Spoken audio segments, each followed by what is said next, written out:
अहमदनगर दक्षिण विधानसभेत श्रीगोंदा, पारनेर, शेवगाव, पाथर्डी, नगर शहर आणि कर्जत जामखेड हे मतदारसंघ आहेत।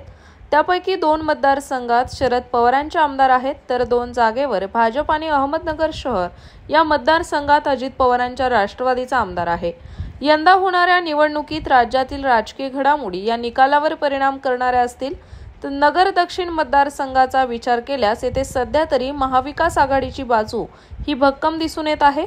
पारनेरमधून नुकतेच निलेश लंके हे खासदारपदी निवडून आले आहेत। आता या एकूण 5 मतदारसंघात सध्याची काय परिस्थिती आहे आणि कुणाची बाजू ही मजबूत आहे ते पाहूयात। गेल्या निवडणुकीत श्रीगोंद्यात भाजपने विजयाचा गुलाल उधळला होता। भाजपच्या बबनराव पाचपुते यांनी राष्ट्रवादी काँग्रेसच्या घनश्याम शेलार यांना पराभूत केलं होतं। पाचपुते यांना 1,03,258 तर शेलार यांना 98,508 मते पडली होती। यंदाच्या निवडणुकीत भाजपकडून विद्यमान आमदार बबनराव पाचपुते यांचा मुलगा विक्रमसिंग पाचपुते यांना उमेदवारीचं तिकीट मिळालं आहे, तर महाविकास आघाडीकडून अनुराधा नागवडे हे मैदानात उतरले आहेत। याशिवाय श्रीगोंदा मतदारसंघात माजी आमदार राहुल जगताप हे अपक्ष निवडणूक लढवत आहेत, तर वंचित बहुजन आघाडीकडून अण्णासाहेब शेलार हे निवडणूक लढवत आहेत। त्यामुळे यंदा येथे बहुरंगी लढतीचे संकेत मिळत आहेत। मात्र आता या मतदारसंघात उद्धव ठाकरे गटाच्या उमेदवार अनुराधा नागवडे यांचं पारडं जड आहे। तसेच पारनेर विधानसभा मतदारसंघाचा आढावा घेतला तर 2019 मध्ये नवनिर्वाचित खासदार निलेश लंके येथून विजय झाले होते। त्यांनी शिवसेनेच्या विजयराव आवटी यांचा पराभव करण्याची किमया साधली होती। लंके यांना 1,39,963 मते पडली होती, तर आवटी यांना अवघे 80,125 मते पडली। या निवडणुकीत शरद पवारांच्या राष्ट्रवादीकडून निलेश लंके यांच्या पत्नी राणी लंके निवडणूक लढवत आहेत, तर त्यांच्या विरोधात काशीनाथ दाते हे निवडणूक लढवत आहेत। मात्र या मतदारसंघात राणी लंके यांचं वर्चस्व दिसत आहे। तर शेवगाव पाथर्डीमध्ये भाजपच्या मोनिका राजळे यांनी राष्ट्रवादी काँग्रेसच्या प्रतापराव ढाकणे यांचा गेल्या निवडणुकीत पराभव केला होता। राजळे यांना 1,12,509 तर ढाकणे यांना 98,215 मते पडली होती।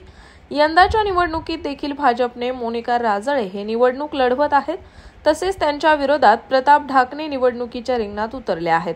मात्र या मतदारसंघात मोनिका राजळे यांचं पारडं जड आहे।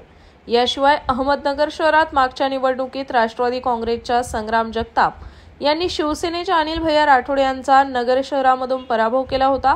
त्यांना 81,217 मते पडली होती, तर राठोड यांना 70,000 मते पडली होती। महायुतीकडून येथे विद्यमान आमदार संग्राम जगताप हे अजित पवार गटाकडून उतरले आहेत, तर महाविकास आघाडीकडून अभिषेक कळमकर हे निवडणूक लढवत आहेत।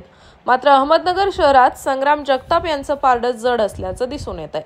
तसेच कर्जत जामखेडमध्ये 2019च्या निवडणुकीत शरद पवार यांचे नातू रोहित पवार हे जायंट किलर ठरले होते। त्यांनी तत्कालीन मंत्री राम शिंदे यांना पराभवाची धूळ चारली होती।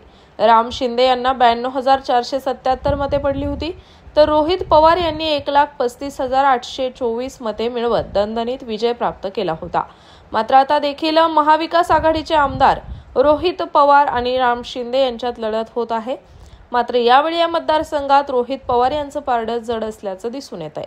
मात्र आता यंदाच्या अहमदनगर दक्षिण विधानसभा मतदारसंघात नेमकं राजकीय वातावरण कसं फिरणार आणि कोण कोणाला भारी पडणार हे मात्र निकाला दिवशी समजणार आहे। तर मंडळींनो, तुम्हाला हा व्हिडिओ आवडल्यास व्हिडिओला लाईक करा, शेअर करा आणि अशाच माहितीपूर्ण व्हिडिओसाठी स्प्रेड इटला सबस्क्राईब करा।